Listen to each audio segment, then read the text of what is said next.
Hey everybody, welcome to GGS Railways. My name is Greg. This is my YouTube channel. Alright, starting off right here in the train room. This is my favorite place to start a video. Tonight we're going to look at the Bicentennial locomotive. If you've joined any of my latest live streams, you know that we had some performance issues with him and kind of some weird noises that really he shouldn't be making. For those that are just now joining us on my channel, the history behind this is an entire set, including the locomotive, and I think it's 13 cars plus the caboose. And they had never been out of the box since 1974. And while that sounds good, sometimes these locomotives, they don't really like to sit. The plastic gets a little weird, you know, things can happen. And sometimes, you have manufacturing things that happen. And of course, if nobody ever opens the box, you don't know about it. Anyway, we're just gonna open this guy up tonight. We're gonna take a look, see if we can figure out what the performance issues are. We're going to do a couple of test runs first, just to make sure it's not my dummy or any of the other things that it's pulling, and make sure it is the locomotive itself that is causing the problem. I'm relatively certain that it is, but I'm getting ahead of myself. Let me get on the other side of the camera and get this zoomed in where you guys can see real good, and let's get to going. Okay, first off, let's run around the track a couple times just as it is, because we know it's cool, it hasn't been run, and that way, if it's a heat issue, that'll be one path to follow, as opposed to it's just kind of an all-the-time issue. I think it's kind of an all-the-time issue, frankly, but we'll get it checked out, and that way people that haven't seen or heard this before, they'll get to witness it and see at least what we're dealing with. So let's get it started up, and we're going to run it just the way it is for now, and then we'll get into the nitty-gritty and start doing our diagnostics. See, that should not sound like that, and that light shouldn't be flickering like that. My first thought was it was a track issue, but if you'll notice when it goes by, you see the backlight is not flickering. So that indicates to me it's not a track problem.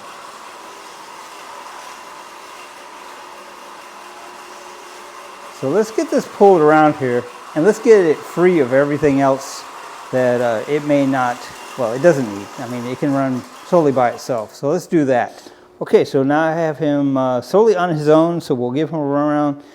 See what we see, and perhaps it was the rolling stock behind him, but I don't think so. I really don't. Yeah, no, that's not right. That's just not right. So all right, let's get him pulled around here, and we're going to get him off this track. We're going to get him in there on the work surface, and we're going to take a look and see what we can't do to make this dude sound and feel a little bit better. It sounds pretty sick. Let's do it. All right, everybody, so we have this guy up here on the work surface, and we're going to see if we can't get him straightened out. So getting this apart is pretty straightforward and pretty easy. If you watch the Burlington Northern show removal, it's the same locomotive. So it will go the same way. If not, well, stay tuned. It's very, very simple, and it will not take long. No fast forwarding required. So the shell is basically off at this point, but these guardrails have little notches and they held in. So what you want to do is you want to kind of spring them out just a little bit and just kind of lift all at the same time, being careful that you don't scratch or damage anything. So this little light, as we found out on the Burlington Northern, simply just slides in here and comes out like so. All right, so we got our shell off, and we will put him out of the way safely over here. So all right, this looks very, very clean inside. I mean, it looks like what we would expect it to look like, because it is essentially brand new.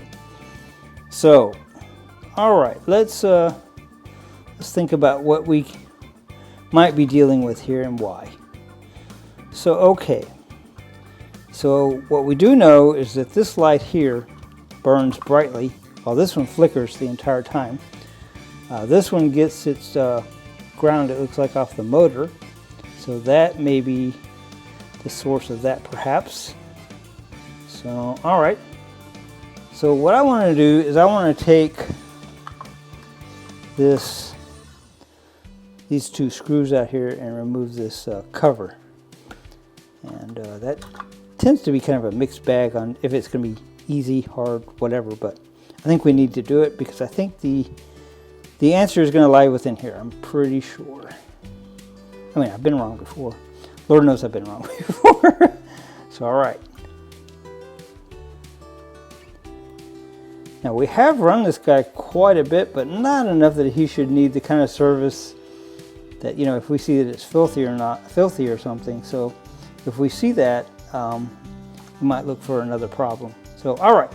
So, if you saw the if you saw the Burlington Northern, where I had to, you know, just kind of gently pry and really just finesse this guy to get it off. This is how it's supposed to come off.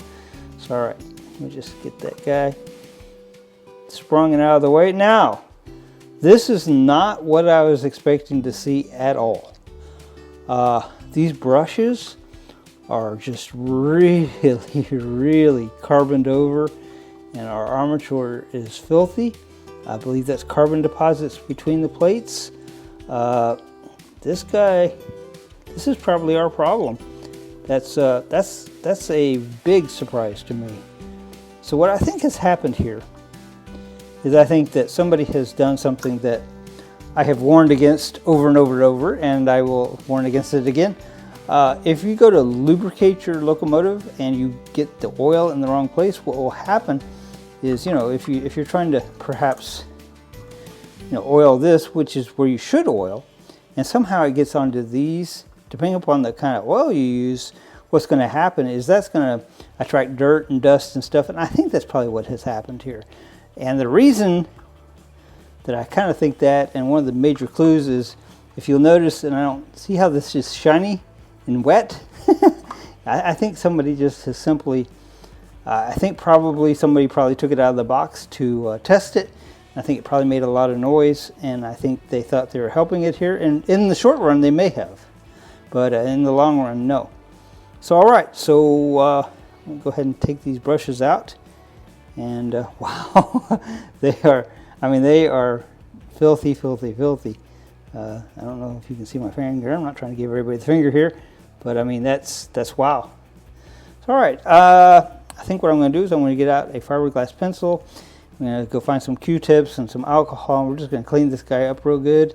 And I'm almost, hopefully, cross your fingers, certain that this is going to be our issue. So let me get the things that I need, and I'll be right back.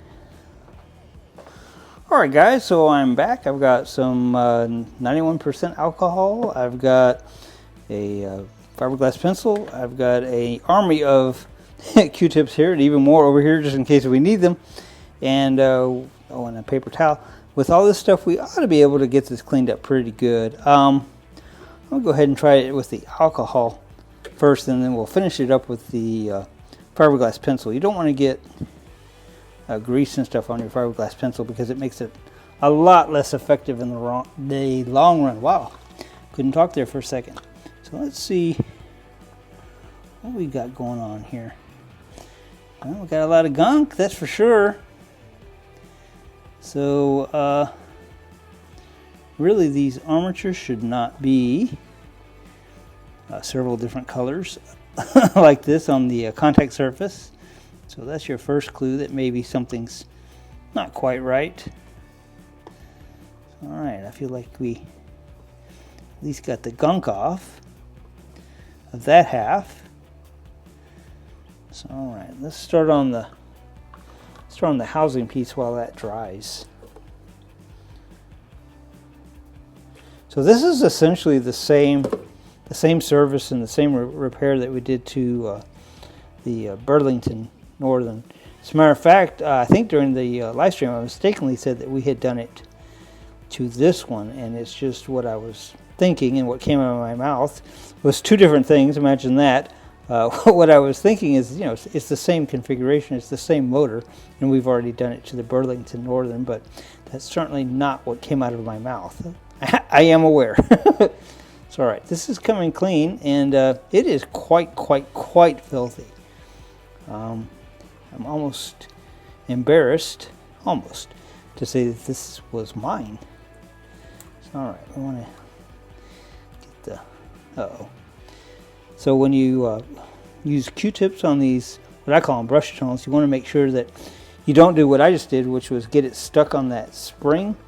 because what will happen is you'll wind up with some fibers in there, and the fibers themselves won't screw you up that bad, but what happens is it gives the brush something to get stuck on, and then it won't spring exactly like it's supposed to. So yeah, that will lead to some problems if you're not careful. So do as I say, not as I do. All right, as you can see, the inside of those, I call them brush tunnels. I'm sure they have a real name, but that's what I call them. And anyway, we got them. Whatever they are becoming cleaner by the moment. So all right, yes, this is why you don't put lubrication where it doesn't belong. In this case, I'm pretty sure that they thought they were doing good. Now, I don't remember exactly where I got this, but I want to say it was from like an antique person, not a trained person. And probably, you know, on these pull-more motors, they have to kind of break in, and they sound pretty bad before they do. I'm wondering if maybe he gave it some power and said, wow, that sounds bad, and thought he was doing us a favor by getting some lubrication in there and not knowing, you know, exactly what he was doing. I would say that's a pretty good chance, actually. So all right, we got this pretty clean here. All right, so then last but not least, well, not last, but the next is we're going to clean up these brushes. And that's as important as anything we're doing, because that is the final step where our power meets that armature. So that's perhaps self-explanatory that this definitely needs to be clean, make good contact. So all right, it is coming clean, and of course we'll use the fiberglass pencil to clean them up. So, all right, pretty good, pretty good. All right, that one's being a little difficult on the wanting to come off. So, all right, I'm going to take it and I'm going to wipe some of this lubrication here that really does not need to be here. Once again, that will just draw dust and grime, and it's just generally not a good deal. So, all right, good deal. So all right, so far so good. I'm going to get another Q-tip yet, and I'm going to clean up just kind of the body of the motor a little bit. That's not necessary exactly, but sometimes I wonder if, you know, some of that gets back in there if you don't get it off. So just a thing that you have to live with when you when you have me do something, I guess. I want it to be good. So all right, you know, we do is, if in case you haven't noticed, we do run our locomotives quite a bit. So when we pull them out, we want them to be, you know, just as good as they can be, you know, for them and for our entertainment. We don't want to run anything and hurt it. So okay, let's go ahead and get to cleaning up this armature. There's a couple of spots that just showed up that I don't remember seeing. I don't know if they came off of something else or if they were on there all along. If they were on there all along, that's going to be part of the issue. So, all right. Love these fiberglass pencils. Somebody asked the other day if I was afraid it would get fiberglass particles in here, and actually, frankly, I'd never thought about that. But I've been doing it long enough now, and it hasn't hurt anything, so I think it's okay. If anybody knows any different, drop it in the comments. We do read the comments. We do take your comments into account, because frankly, you guys probably know as much about this as I do in some regards. All right, so we got one. Well, probably a lot of regards, frankly.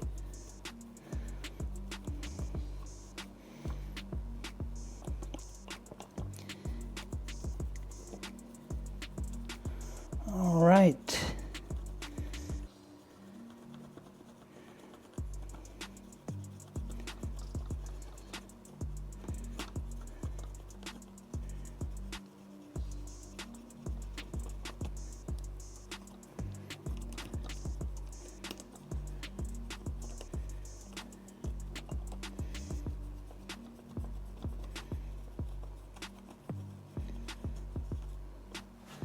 All right, I'm just going to say that that should not have been that hard to clean up because basically this had no runtime when we got it. So all of this has happened, in theory anyway, since we've had it.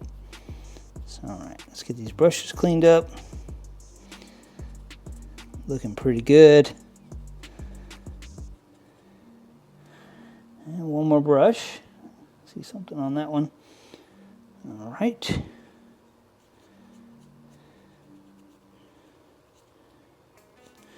Wow. There's definitely something that got in here that's kind of crusty.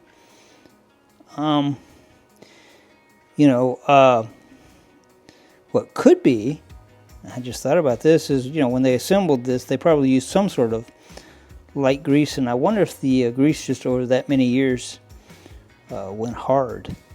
And I wonder if that's what all this is, maybe. I mean, I don't know. We probably will never know, honestly. So, all right, I'm going to get these clean as I possibly can.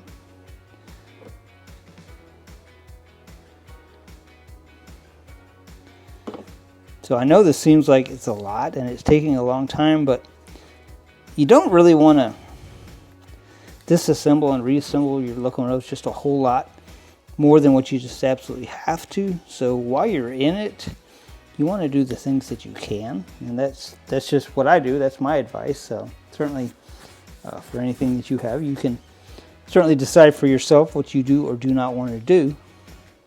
So all right, thinking I might get in these little tunnels with this if I can. Uh-oh. So I don't really know that that's doing anything, but I don't know that it's not doing anything either. So all right, I think that probably just made us feel better and not a lot else. Okay, so if you watch the Burlington Northern video, once again, you'll know that to get these brushes back in, what I do, and of course everybody has their own little way, is I put them in. And there is another way, and we'll talk about that here in a second. And then what I do is I just tilt the whole chassis to where these brushes are kind of like sideways, like so. And then we just kind of carefully move this guy over here. And a lot of times you can kind of just sneak him in, and you don't have to mess with those brush springs. You know, because I'm trying to demonstrate something, it's not working. and ironically, we're not stuck on the brushes either. So I think we're stuck on some geometry with a wire. It's really what I think we're stuck on. All right, it will come. I promise it will.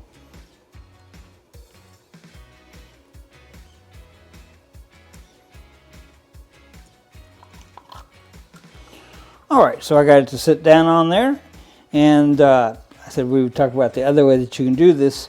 Now, the other way that you could do it, and it's probably the proper way, frankly, is you can take a small screwdriver, not a Phillips, but a smaller screwdriver, and just kind of, this little tab will just bend up, and you can actually take the spring and move it over.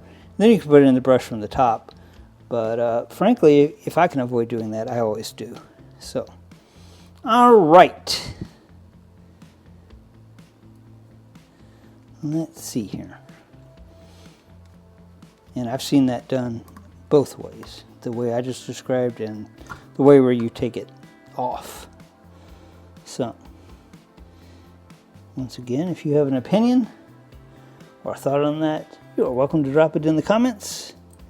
We'll read the comment and we will certainly take it into account for next time. All right, so just put this back together. This is actually not the proper size screwdriver for this, but we can make it work. So, all right, I think what I want to do is I want to take it in there on the track, and I want to see how it works before we reassemble it, and that way we can look for arcing or problems that we don't see or aren't apparent up here. I'm going to move this light in a way that it will not get on the track or under it or something. All right, let's take it in there. Let's see what it does.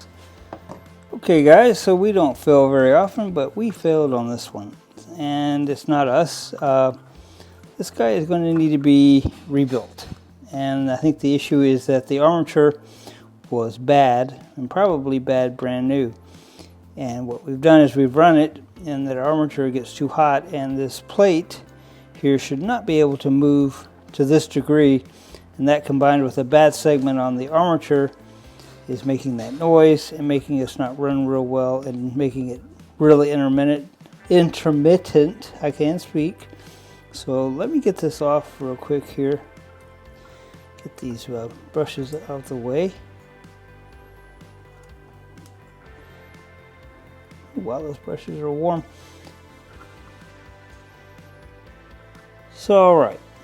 So let me zoom in here a little bit. Maybe we can see this.